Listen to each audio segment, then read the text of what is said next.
Support for this podcast comes from the patrons at patreon.com/FML FPL.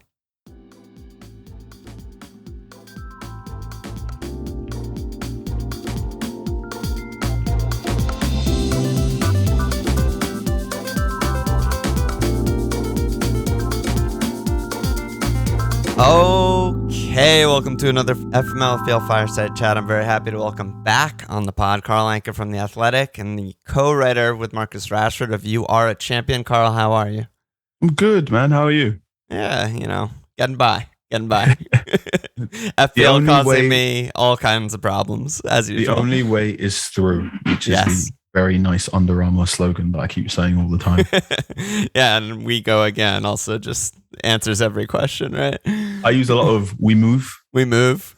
Yeah, that can be my answer, just default. We move. That's life. We move. So last time you were on, you were Southampton's athletic guy, and now you've moved up in the table to Manchester United's guy. And I think we're going to spend the majority of this time talking about Manchester United. Oh, goody.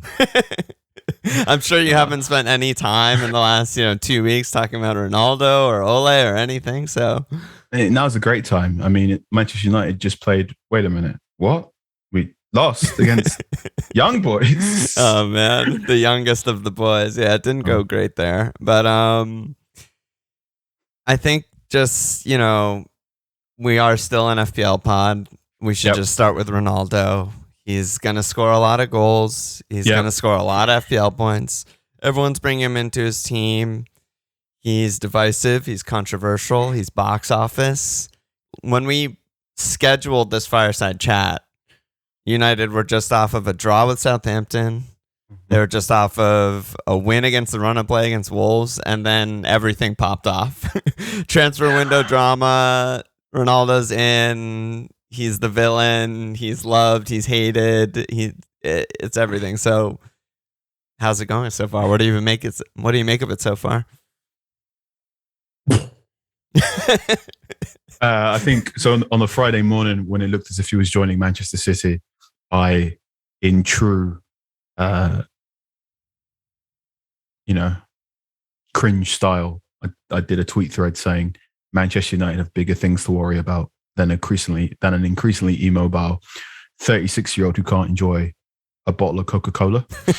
And then I said, I can understand why it would hurt for Manchester United, for Ronaldo to join Manchester City. Because I said, Ronaldo was probably the last world-class player, or the last best in the world player to play for Manchester United. And he was there at a time when Manchester United were the best football team in the world. So that's probably why he's fondly remembered.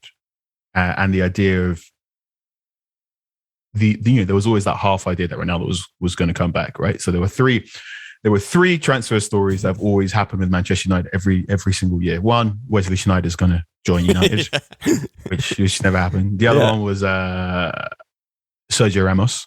Oh, okay. Which never happened. Sergio Ramos joining Manchester United was a United story basically the moment Ronaldo left in 2009. You can even check the Google trend. Wow.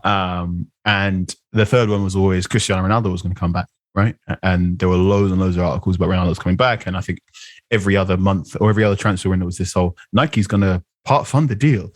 And I just thought it was never going to happen. So I said, I thought it's going to hurt because Ronaldo joining Manchester City would definitively end any hope he would come back to Manchester United. Right. And also the fact that it would also probably definitively end any hope that Manchester United could get to that world-class, best in the world state ever again.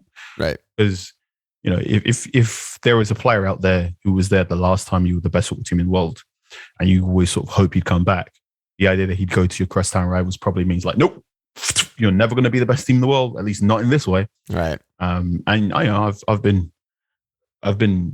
I make no hiding of the fact that I'm a man who likes, Daryl Morey style squad building and slightly esoteric squad accumulation and whatnot. So, I thought, I'm not too fussed about Ronaldo going away. I said I was more focused on Manchester United players and more fascinated on how Manchester United become the best football team in the world without Ronaldo. to which I'm always banging on saying, well, United probably need a holding midfielder or two. Right. And then, so that was me in the morning of the Friday. And then by the afternoon, Ronaldo signed. And I just went, oh, okay, goddamn. Yeah, I feel like something that the young boy in everyone, the young Manchester United fan and everyone, sort of like our generation, came alive with that transfer, with everything just happening in that way and just bringing back, like you said, the good old days, like, you know, winning the title every year, winning the treble, Ronaldo scoring, you know, crazy goals, like all that stuff just came rushing back for everyone. Yeah, I think there's a huge, there was a huge groundswell of emotion around that deal. I think there was a number of United fans thinking, this is it. If Ronaldo was there the last time you were the best football team in the world, and you're currently going, who's going to help us bridge the gap between us, sort of like being Europa League finalists, runners up, and being one of the best football teams in the world, I can see why a number of Manchester United fans go, oh, Ronaldo's here. Now it's no more time being contenders. Now it's time to properly start winning things. I can also understand why there were, slight unease about Ronaldo's homecoming, and also, slight like, wait, how is this going to work? Right. So to this day, I mean, ever since his arrival ever since the announcement on August 27th, I've been just looking at team sheets and going, how United have so many good attacking players. You begin to go, how do you fit all of them in? Right. So even before Ronaldo arrived, I wrote an article in The Athletic, which, is part of our Best 11 series. And I sort of said, before I start, I want to put on my tin hat for when you'll get very mad at me, because even though there's so many good attacking players, that means one of them, unfortunately, has to go on the bench. And the one I put on the bench was, unfortunately, Marcus Rashford. And I think now Ronaldo's here on top. That means there's basically every single game Manchester United have now, there's going to be at least, when everyone's fit, every single game Manchester United have, there will be at least one high quality, best of a generation, or one of the better football players of their generation style attacking player on the bench, which is promising if you're a Manchester United fan. And if you're making FPL, that means, now is probably the time to have at least one United player in your FPL at all times. Yeah, I mean, it's certainly not a bad thing to have depth, but it's definitely a puzzle for the manager, and that is where I wanted to go next, which is just, how does he fit in the team? How does he improve the team? Does he improve the team? Which I think a lot of people were kind of saying, well, Cavani is there, Green was there, do we need this? And, what does he elevate Manchester United in your mind from, like you said, Europa League runners up and, top four, but not really title contenders? Like, does he elevate them from where they were? Kind of. Yeah. So I'm often looking into this. I think this is an American sport in concept, which basically buying wins, or like wins above replacement in baseball. Yeah, wins above replacement, whatnot. And Jadon Sancho, when he turned up at United, I was like, sweet, that is buying a lot of wins, right? Yeah. So if you look at United last season, 2020-21 season, they defended in this middle block. So the back four was halfway between the halfway line and the penalty area. Their holding midfielders were McFred mostly. So Fred and Scott McTominay broke up play and kept things rather simple. And nearly all of their attacks went down the left-hand side. So Harry Maguire, Luke Shaw, Marcus Rashford, Bruno Fernandes would all drift left. And that was doing that because they didn't have a right winger. Right. So it was one of Dan James or Mason Greenwood. Mason Greenwood's a striker and he drifts inward. Yeah. And Aaron Bissaka is I'm gonna be mean here. I'm gonna say he's it's okay, we're mean to him all the time. I'll say he's a black hole in possession, right? He's not an attacking threat. Right.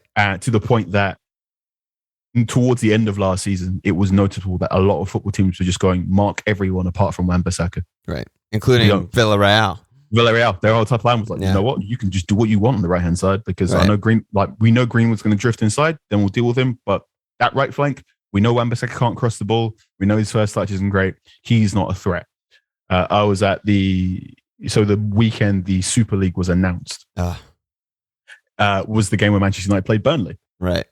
And there was a moment where, closed door game, Old Trafford, and I heard Sean Dyche tell one of his players, leave him. Just don't get cut through that. Don't get cut apart through the middle. So I thought Jadon Sancho comes in, amazing, right? So he's going to buy 3 or 4 wins because you just can't defend the United in the same way you were doing last season, right? Totally. Because he goes on the right hand side, and he's such a great attacking player that you probably want to not only put one player to mark him, but you probably want to get 2. Yeah. Which creates space for everyone else. If not, Jadon Sancho can beat your other player. So I'm like, Sancho's going to buy 2 or 3 more wins. So I thought if you looked at last season's games, the defeat against Sheffield United probably doesn't happen if Jadon Sancho's there. Right. There are some draws last season at home. Probably going to happen when Jadon Sancho's there. Yeah, the draws are what I was going to reference also. It's like you have the amazing away record, but then it's like 11 draws last season, 12 draws the season before. The pace that City and Liverpool are at, like that, you're never going to win the league at that rate. So, yeah. So I thought, Sancho, great, going to buy loads of wins. Rafael Varane, I went, you buy some wins. Yeah. He's better than Victor Lindelof. No question. I was questioning how many more. So I think some very good analytics profiles basically said he's roughly worth four wins to the Manchester United team, whereas quite a few statistics thought Camavinga would be worth 6. And I very much thought if United were going to go buy another player after Sancho, the priority would have been a defensive midfielder. Yeah. And to just persist with Lindelof and whatnot. So far, Varane's been fantastic. Yeah. He's played a lot of football very quickly. And he is so quick and so good at delaying and marshalling the space. That's not been a problem. Ronaldo comes in and you're going, wait, what? Right. Now, we know for a fact Manchester United didn't plan to bring back Cristiano Ronaldo. Right. Yeah. Solskjaer has admitted this already. Part one reason why they went for it is because City, they thought Manchester City were going to go do it. We know for a fact Alex Ferguson basically called up club officials at United and went, raised hell and said, you absolutely cannot let this happen. There will be, I think the term was, there will be hell to pay. Oh my God. So this was, on a logistical term, that's amazing, right? It's amazing watching all the cogs click into gear very, very, very, very, very quickly to get a player of Ronaldo's talent, which makes you wonder, well, why have you not done this when other very good football players have been available? Right. But never mind. But it's that thing of Ronaldo buys maybe 2 more wins that you would have seen last season. Yeah. I think the good thing about Ronaldo is it probably brings an end to any, oh no, we're just waiting for Martial to get his shooting boots, right? So right. Solskjaer's been very kind to Anthony Martial. He very clearly wants Anthony Martial to come good. He's still giving Anthony Martial game time, despite the fact that Martial's in some of the worst form of his life. But also now it's not a case of Cavani can't play. We'll have to rely on Martial. Fingers crossed Martial comes good. It's just, Cavani can't play. Ronaldo's going to play instead, which Ronaldo's a better striker than Anthony Martial.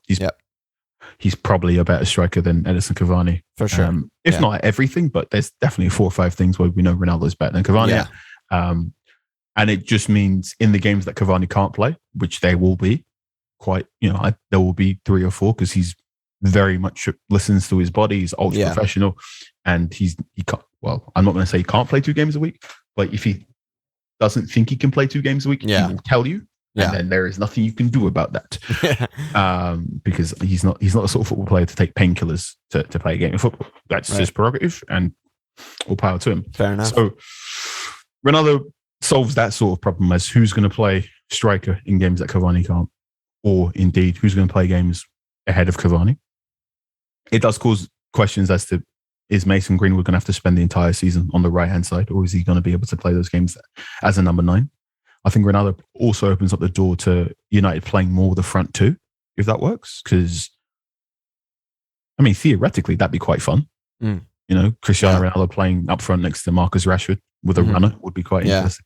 Anthony Martial, Martial loves a 1-2, even though he probably loves it too much and it's quite obvious where it goes, but it's fine. So that's potential. And I'd also be interested to see Ronaldo playing up front with Mason Greenwood as well. Right. So that's potentially interesting. And that probably offers new attacking ways, formations or whatnot.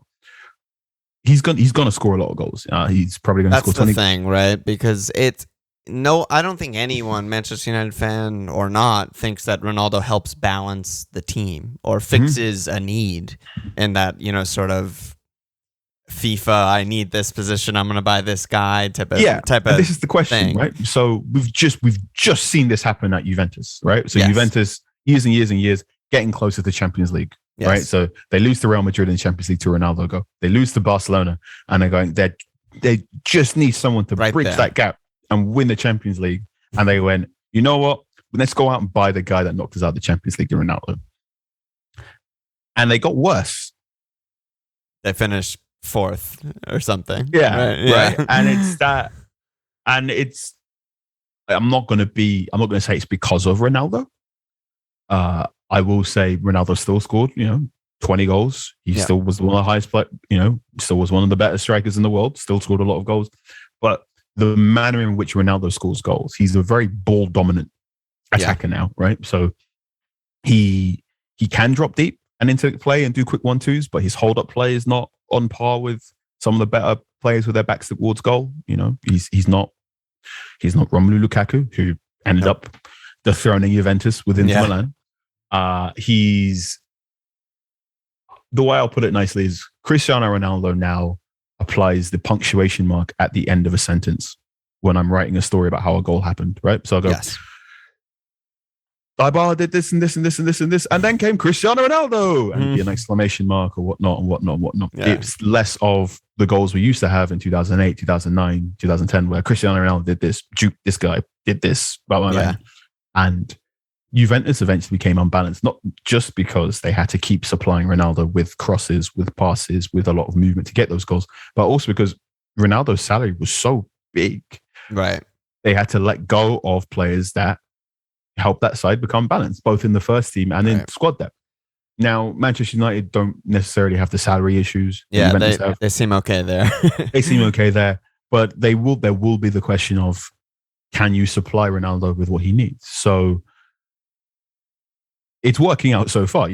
Paul Pogba, fantastic dynamic passer. Yeah. Bruno Fernandes, a man chronically addicted to passing the ball forward. So we're going to get that. But there were moments in that game against Newcastle where Ronaldo's going towards the back post, where he loves to get those headed balls in, and Wan-Bissaka's trying to, stood on the ball trying to get a cross in, and that cross isn't coming in because Wan-Bissaka's not that kind of player. Yeah. Or what you saw in that defeat against Young Boys, where once United go down to 10 men, Cristiano Ronaldo, who is 36 years of age, and while still very, very quick, is not perhaps the most explosive forward anymore. And he doesn't press and do all those things you need when you're down a man. He's the he was in the bottom 2% of pressers in Europe last season. Worth mentioning, Anthony Martial was in there too. But it became that thing of, when you're down to 10 men, Cristiano Ronaldo's probably not the player you want to lead the line. You probably want someone like Lukaku, or you probably want someone like Mason Greenwood, or you probably want someone either lightning quick, very very good with their back towards goal. And this is not a comment on. I am not saying these football players are better than Cristiano Ronaldo. I am saying if you are down to 10 men and you are 1-0 down, you probably want someone like Olivier Giroud as the guy up front, because you can just punt it long, and he's going to hold the ball up, and he's like, right, all right, I'm going to put all these guys in headlock, and I'm going to wait for these midfielders to come up and get the ball. And what I thought you were going to say is you want Dan James, and I'm not being facetious. Like, you would have. Dan James would have been perfect for that game. You want Rashford and James countering like that, right? Is that not perfect? Like long balls over the top, they're running onto it, that you can't stop that, which is another issue, I guess. But yeah, Ronaldo, good player. Goals are coming. Goals are coming. Goals are good. He's going to score 20. He's going to score 20 to 25 goals. How do United supply him with enough shots to get those 20 to 25 goals? I think that'll be okay. I think there's enough passes to do that. Yeah. And it's also the fact that, is he getting those 20 to 25 goals at the expense of someone else? Which it's his own question. Mason Greenwood started the season well as well. So I don't think he's going to completely unbalance this team. I don't think he's going to unbalance this team any more so than, say, Anthony Martial was last season, or say Edison Cavani was during parts of last season, where Cavani was going, no, you need to give me some crosses rather than what they were doing previously, which is mostly playing on the deck. Right. But that'll be the thing. And it will be and you can notice by the pause because I'm trying to figure out, it will be a net positive, but I'm not sure if the 20 goals Cristiano Ronaldo is going to score this season in the league is what will take Manchester United from the 76 points they finished last season with to the 86, 90. I was going to say 96. Yeah. Between right? Chelsea City and Liverpool. Yeah. Between Chelsea City and Liverpool, I think anyone who's going to win the league will probably need 86 points minimum. Yeah. I think even more, honestly. Yeah. 86 to 90 points. And then we can start saying you're going to win the league title. And I think if you look at the 76 points last year and the way United dropped points, I can say Jadon Sancho means you don't lose against Sheffield United. Rafael Varane means you don't draw against Everton and you don't draw against West Bromwich Albion. Cristiano Ronaldo means you probably beat Arsenal. That still doesn't take you up to 86. Right. That's +8. Yeah. Yeah. No, it's an interest. And I mean, this all leads me into a bigger maybe talking point, which is the manager, which is, the actual implementation of all of these players that we're talking about and the systems and, how is he actually using Sancho? Is he using it in the way that you imagined when you were so excited that they transferred him in? Like so far, I would say not really. How is he going to implement, when Rashford comes back, is he straight back in? Is that a mess? Is he going to be able to drop Ronaldo when maybe Ronaldo needs to be dropped? And how's the midfield going to work? There's so many questions, I feel like, with how the team is actually going to play versus just looking at all the players and saying like, well, they have a lot of really good players. Mm-hmm. Yeah. You ever hear this coaching adage of so-and-so is a nice problem? Yeah. Good problem to have. It's a good problem to have, right? Yeah. So, and Ole Gunnar Solskjaer has often spoke about his goalkeeping situation. It's a good problem he has David De Gea and Dean Henderson going head to head, and he hasn't quite decided number one. The problem with coaching good problems is that if you don't make a decision, they eventually become problems. Right. And if you keep waiting, they eventually become bad problems. Right. So the goalkeeping situation last season was a nice problem to have. Dean Henderson was back. He was really young and hungry, and he was either going to push on David De Gea to improve, or he was going to replace David De Gea entirely. Mm-hmm. And this is a nice problem. And Solskjaer plays it really well in that De Gea needs paternity leave because he's just had his first child. And Solskjaer's like, okay, bye. And he's like, Henderson, Dino, you're in now. Yeah. Dean Henderson, unfortunately, isn't spectacular as a goalkeeper, right? He's good. Yeah, he's good. He's good. He offers things that De Gea can't do, right? So United don't play with an offside trap until Henderson comes in and basically creates an offside trap because he's constantly yelling. And he's a bit more confident. And you're going, okay, all right. So this is not, he's solved a nice problem. It's no longer a problem. And then you get the Europa League final and he starts De Gea and you're going, no. Oh, no. Yeah. You've made a problem there. I can't believe you've done this. Right. And this is in part because Dean Henderson had a couple of slip-ups towards the end of last season. And De Gea was very calm, he's like, I'm not going to say anything. I'm not going to make any noise. I'm just going to wait my turn because my turn will come up.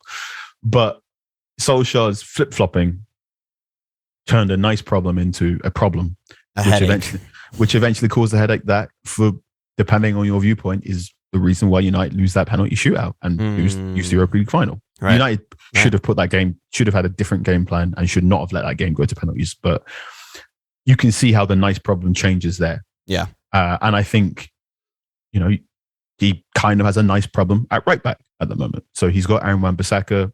We all know about his skills at defensive things and basically allows United to play with this attacking front five. Yeah. And or six when Luke Shaw bombs up because he knows that Maguire's really going to use 1v1s. Varane's really good in his 1v1s, and Wan-Bissaka's really good in his 1v1s. So that's a nice problem, right? Yeah. And it's that thing of either Wan-Bissaka kicks on and learns his attacking stuff, or, you know what, we'll bring on Dalot and see if Dalot can offer something. And if Dalot can, then they've got something in attack, right? That's a nice problem. You see how very quickly that can become a problem if neither Dalot shows the defensive stuff you need or the attacking stuff, and Wan-Bissaka doesn't improve. And I think you can see this again. There's like a similar nice problem right now with Jadon Sancho, right? Jadon Sancho can play on the left-hand side. You can probably also play as a number 10.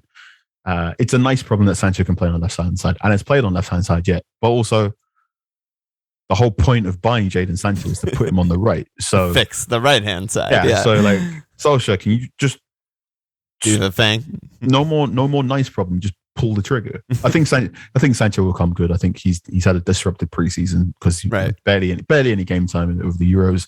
He also was ill after the tournament and turned up to preseason slightly later. Right.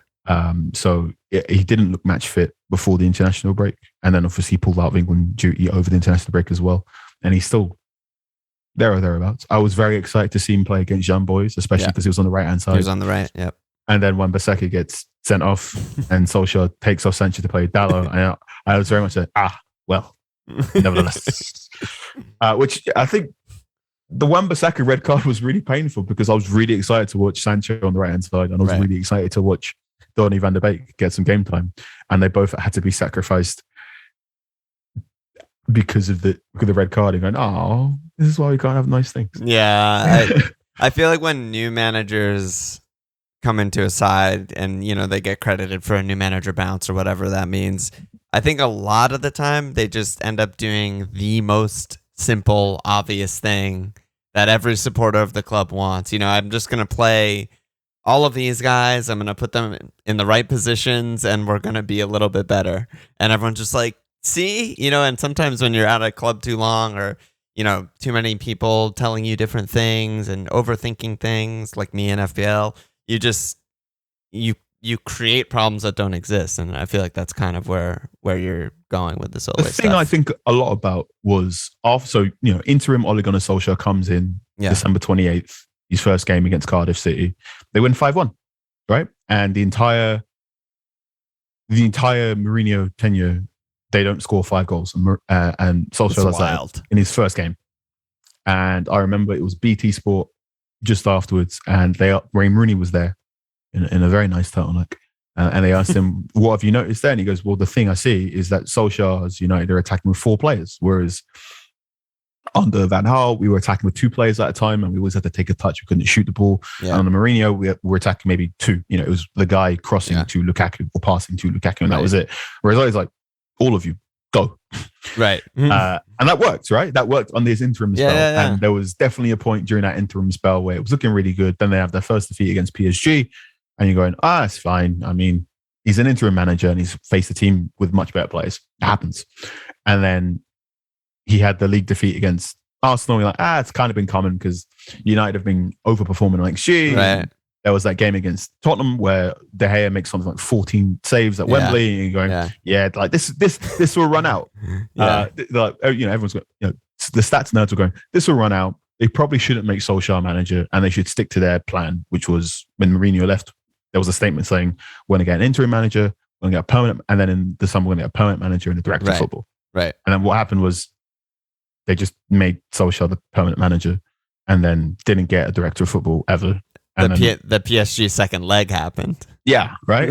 Which was completely unexpected and was really good. But also sort of went, well, you kind of got to give him the job now. Which, at the time, made sense.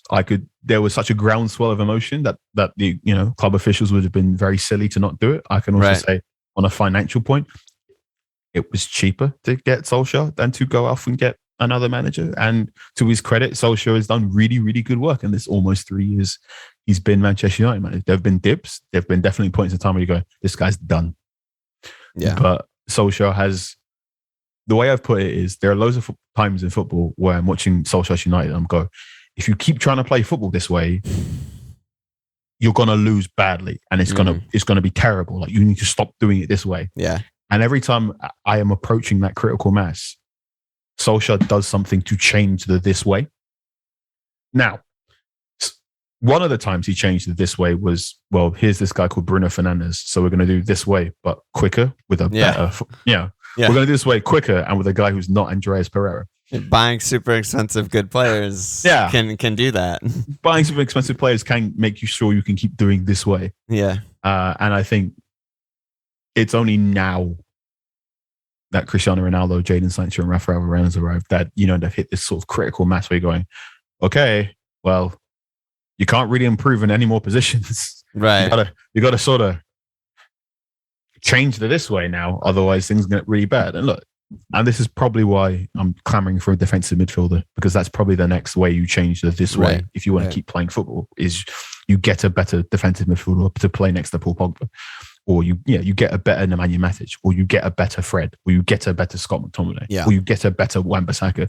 But that's it now, right? Yeah. Or you get a better goalkeeper. There's maybe 3 positions where Solskjaer can keep doing spend more money, because eventually you're going to go. Yeah, it's like a constant catch up. It always feels like I sense that from, fans on Twitter or whatever, in our Discord, and people just being like, yeah, we're just, so and so away. We're this guy away. We get this guy, we're going to challenge. And it's just, at some point you got to just do the stuff and get the points and stop being inconsistent. And from what I can tell, I feel like the majority of Manchester United supporters really like Ole and really support Ole, and mostly want him to stay and think he's doing a great job. But supporters of the other top 4 clubs mostly think he's basically a caretaker manager and they're not going to win anything with him in charge. And I don't know where it really lies. Like, it's probably somewhere in between there, and maybe we won't know until we're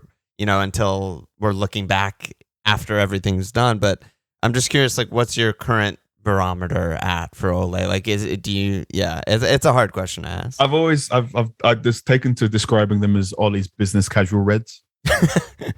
Right, so on the shout out to Tosin, Nigerian scams, who coined the term unserious. Right, so there are serious football teams. Yeah, there are serious football teams. There are good football teams. Yeah, there are bad football teams, and there are unserious football teams. Right, and Manchester United are very unserious. Gotcha. And they've slowly stopped mucking around and got vaguely serious. But I keep saying they're probably business casual, right? They're smart casual. If Manchester City and Liverpool are wearing suits, Ollie's got a decent pair of slacks, maybe some flip-flops. He's got a blazer, but he's not wearing a shirt. And you're like, okay, fine. You can probably get into the restaurant. Yeah. The restaurant being the Champions League spots, whatever. Yeah. But you're like, you ain't, they're not putting you front of house, right? They're probably going to hand you in the back. Yeah. And there was a point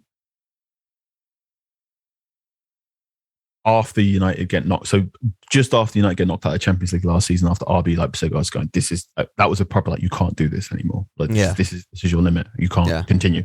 And then United go on a great run, right? They run up, they end up in January top place.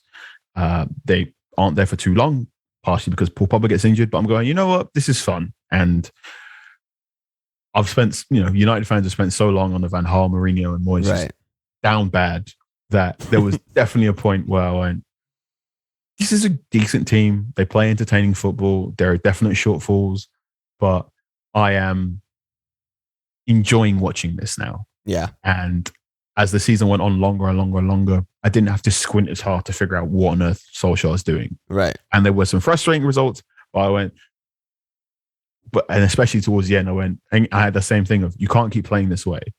But I knew the transfer window was coming up and that this way would change. Like, players were coming in. Improved. And I come into this season going, you know what? Sancho's here. Play the same way, because Sancho's on the right-hand side, so it's going to open up so much space, baby. Yeah.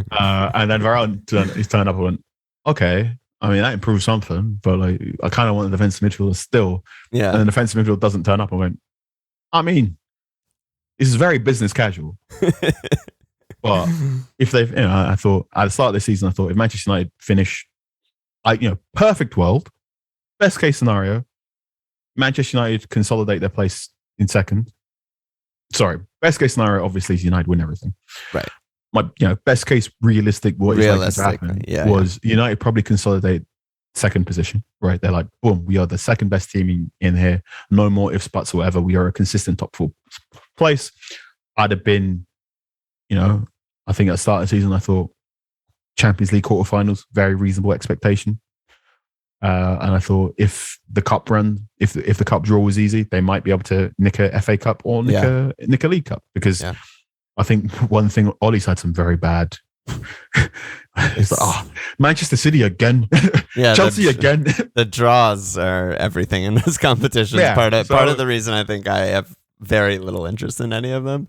So I thought, consolidate second place, Champions League quarterfinal, and then super best case, you win one of the domestic cups. And I thought I can even win one of the domestic cups. I'll be happy with second place, 82 points, and a quarterfinal. Right. And I think United are, I think United probably will get 8 points this season. I think that defeat to Young Boys is going to be, well, how are you going to get out of the group now? Right. You better go out and beat You better go out and beat everyone else now. Yeah. So that'll be fun. I did joke sort of, I guess Ollie wants to do third time's the charm with the Europa League. I mean, it does seem like, not a Manchester United supporter myself, it does seem like there's a constant way overreaction to everything also, which is... This is the thing with all big clubs, of course. Yeah, I mean, Young Boys, it sucked. They went down a man. It's embarrassing, whatever. Liverpool lose group games. Like City lose group games. Like, it doesn't matter, really. For as a Liverpool supporter myself, if we lose to AC Milan today, it's not like, of course AC Milan's better than Young Boys, but I'm not like, oh my God, we're screwed. We're not getting out of the group. Everything's a disaster. But that's all I'm seeing with the Young Boys match. All of Twitter is just a light with like, oh, again, like fraud, like not getting out of the group. I'm just like, yo, chill. I think a lot of this also becomes from the unspoken element to a lot of it, right? So I am constantly going, Manchester United need to buy a new defensive midfielder, because what I'm actually saying is, if Manchester United want to keep playing this way, you need a defensive midfielder. Right. And I'm like, what? But why do you think that? Because I'm also going, Manchester United probably aren't going to stop playing this way because Ole Gunnar Solskjaer doesn't really seem to have any other ideas. Right. Which at some level, I'm like, that's fine. Just go out. Sure. I'm very much like, Ole, that's fine. If you want to be tactics light or tactically fluid, go for it. You do need the defensive midfielder, though. Yeah. Right. And I think that's why you see some of these massive overreactions, because they're not saying the quiet part loud. They're saying the loud part loud and then hiding the whatever bit. Which, so when they're like, oh God, we've lost the Young Boys, United aren't going to wait and get a Champions League group. It's because you're also going, I don't trust Ole to beat Villarreal again. Yeah.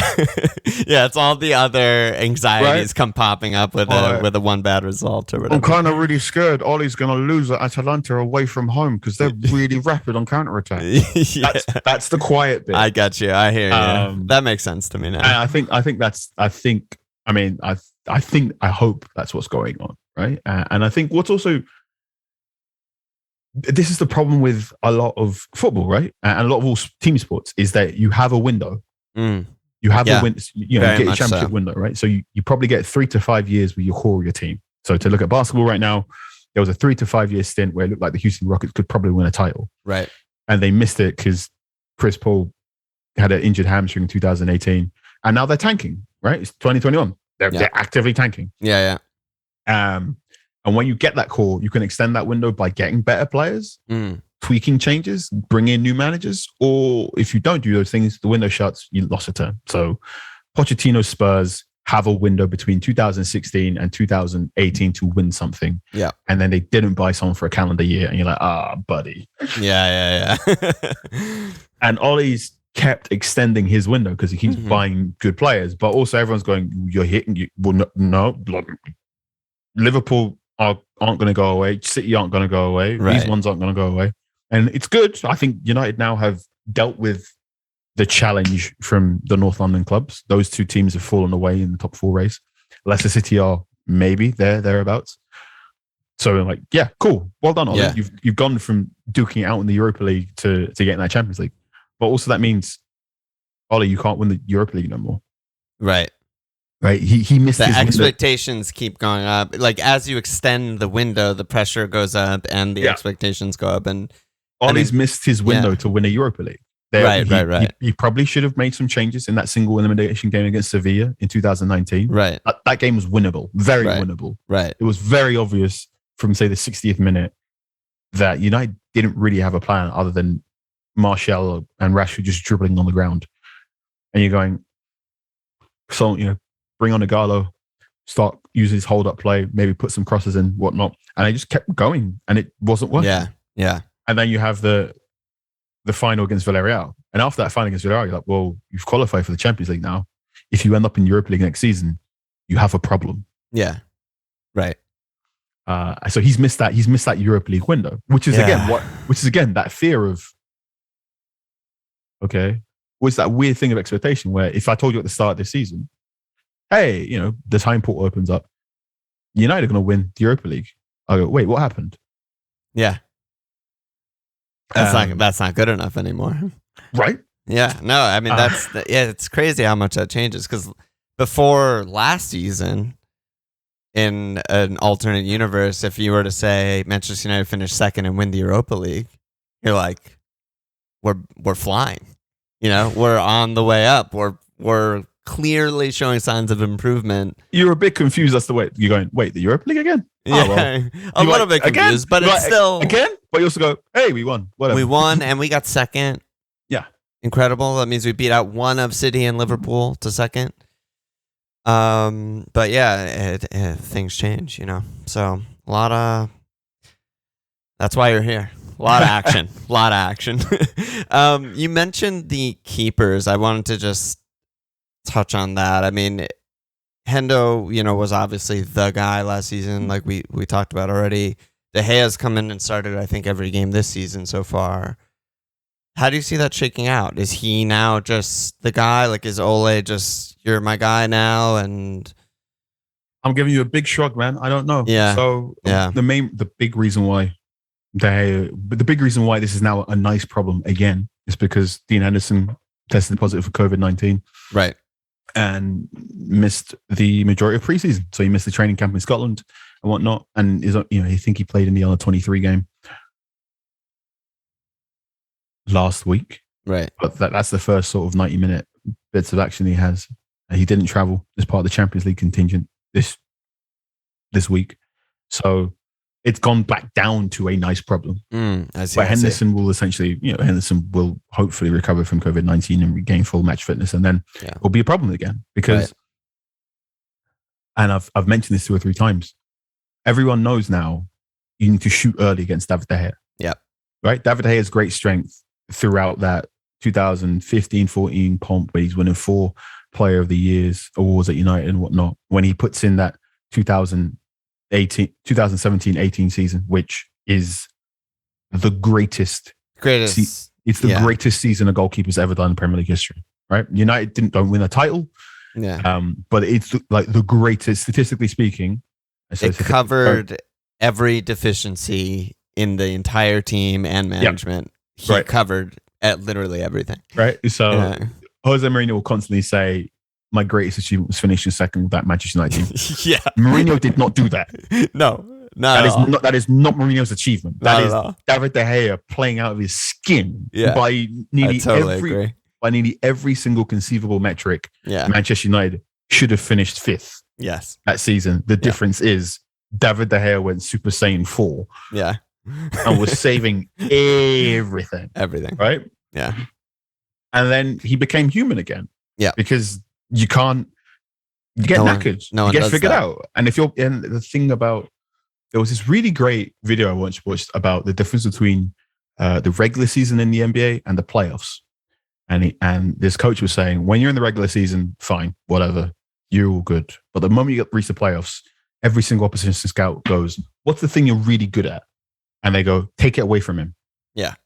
Right. So if you're good at shooting, catch and shoot, on the dribble, we're going to force you to dribble, right? It's a thing, just like it stops going from, oh, this guy's really good at this. We're like, here's a warning.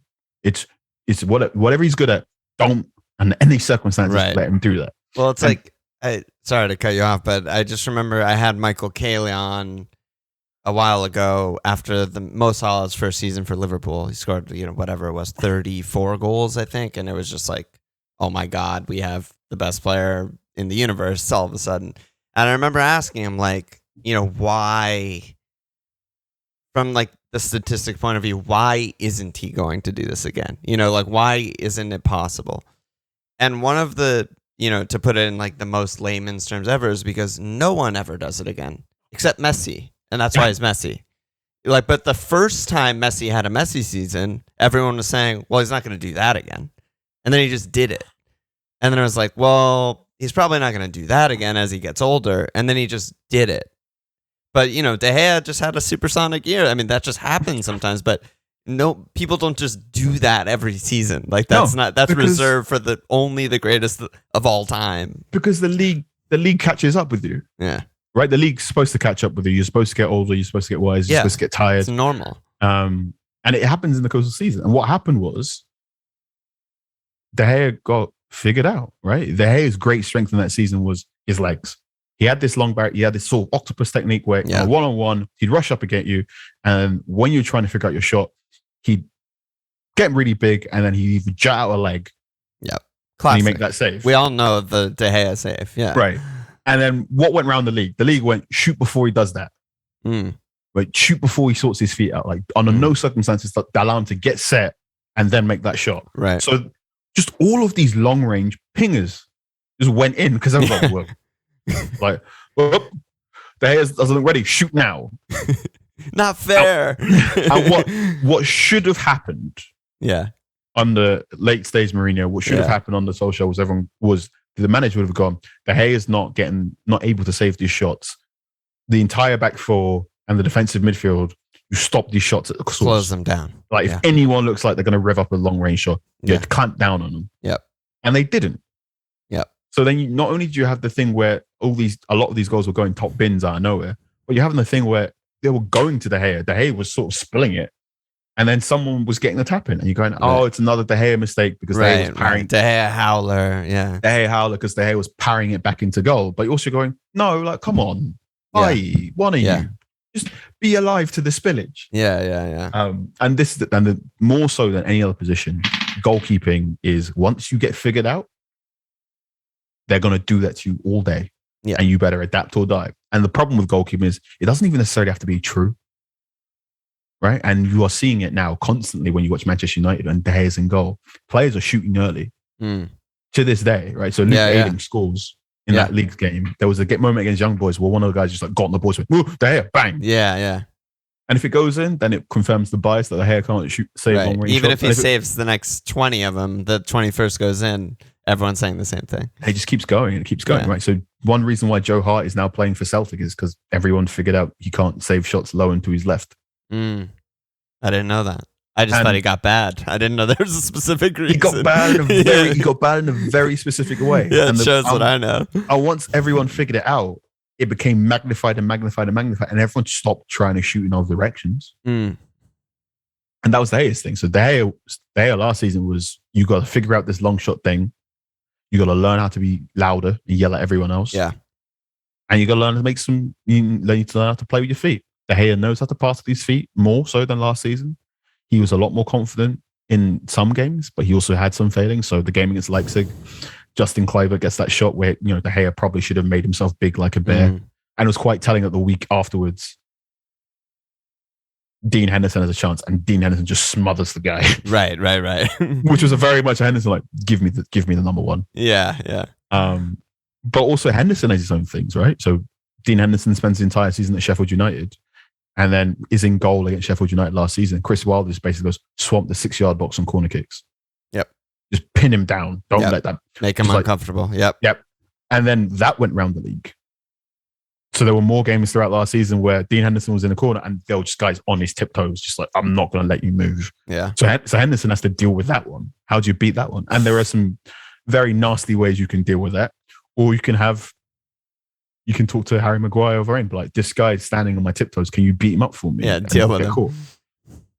At this point in time, I think Henderson can do things De Gea can't do. And even though Henderson isn't perfect for what United want to do, I think Henderson should start over De Gea. He's probably the way forward. Yeah. I'm with you there.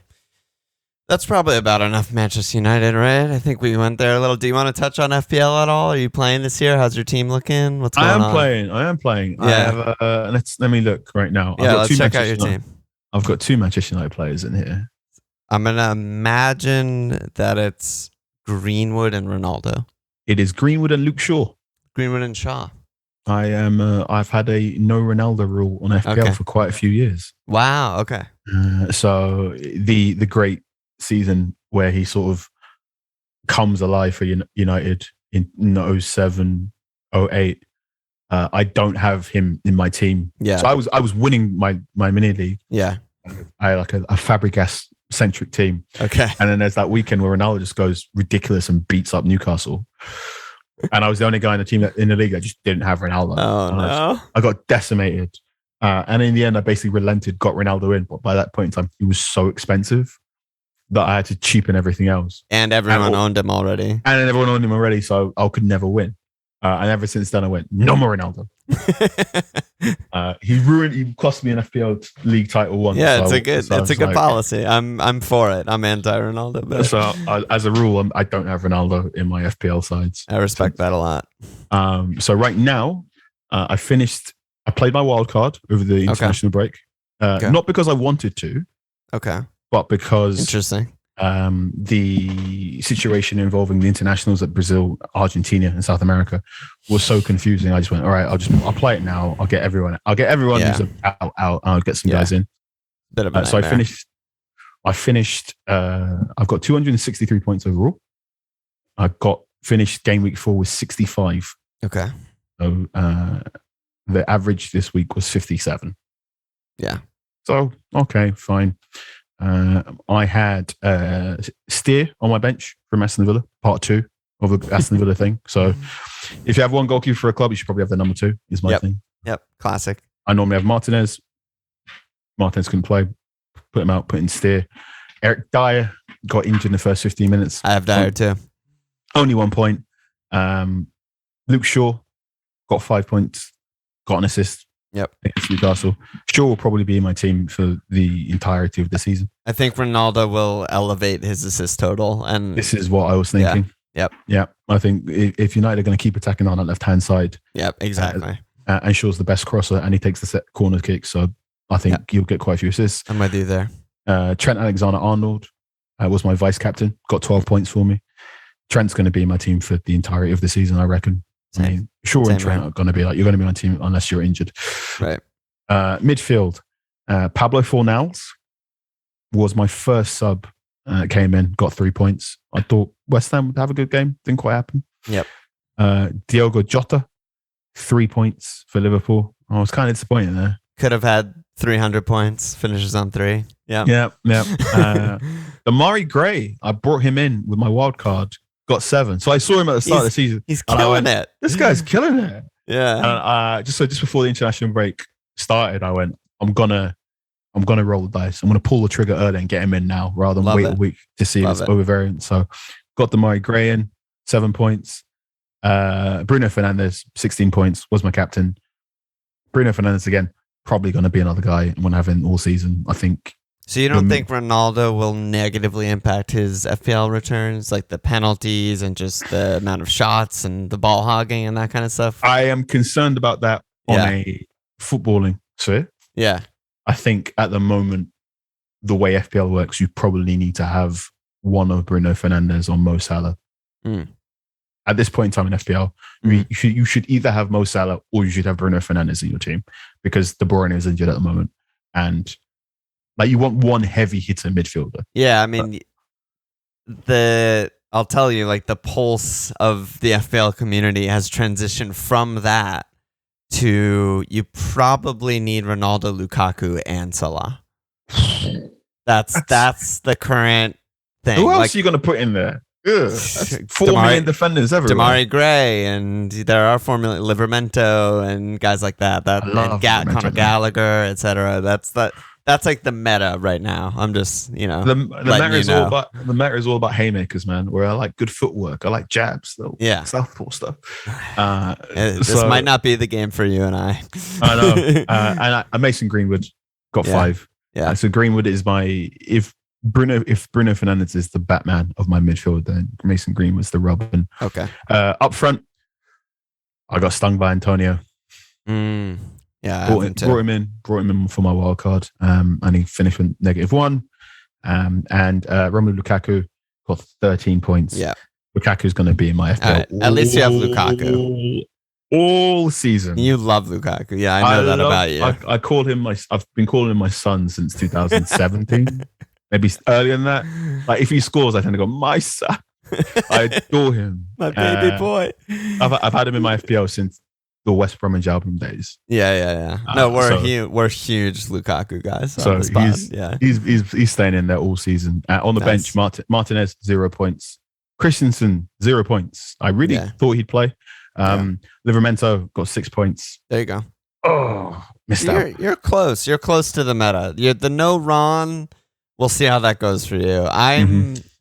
I'm more on your side. I just severely dislike the man, and I just don't want him in my team. But it might go very poorly for us. But we just got to take that on the chin and just we move. Yeah, we move. And then just the last thing I wanted to ask about. So this book with Marcus Rashford, You Are a Champion. Tell me about it. I don't know much about it. I don't know how it came about. How did it come from your end? Did he text you? Did he DM you? He's showing it off right now for those not watching on YouTube. But where did this come from? Oh, the poster too. Nice. Wire marketing every time I'm on press conference. Love it. How did it come about? So I really quickly, right? Yeah. So we're talking Marcus Rashford scores a hat-trick against RB Leipzig in the Champions League, and I'm on social media going, oh man, I love Marcus Rashford. He's amazing. And I have no idea that in 2 to 3 weeks, I'll be contacted being told, would you like to write his book? So I'd say, I mean, I've always had an interest in writing books and telling stories. So I initially I don't have a formal journalism degree. And this is when all the comments go, I knew it. That's why it's crap. But I went to uni to be a screenwriter. I went to make movies. I got my degree in creative writing and whatnot. So that's probably why all my articles don't read like traditional journalist reports, for better or worse. You say things like Unserious and We Move. And I describe Diogo Dalot as perfectly prominent.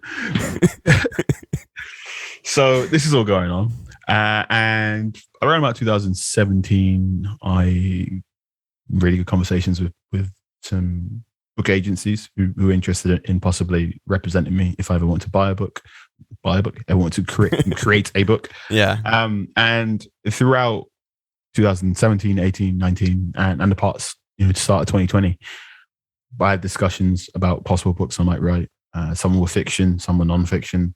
I had a talk with 2 professional athletes about possibly writing their autobiographies. One of them is a former Premier League winning football player. The other one is a former Premiership winning rugby player. Cool. And those didn't come about due to, COVID happened and whatnot.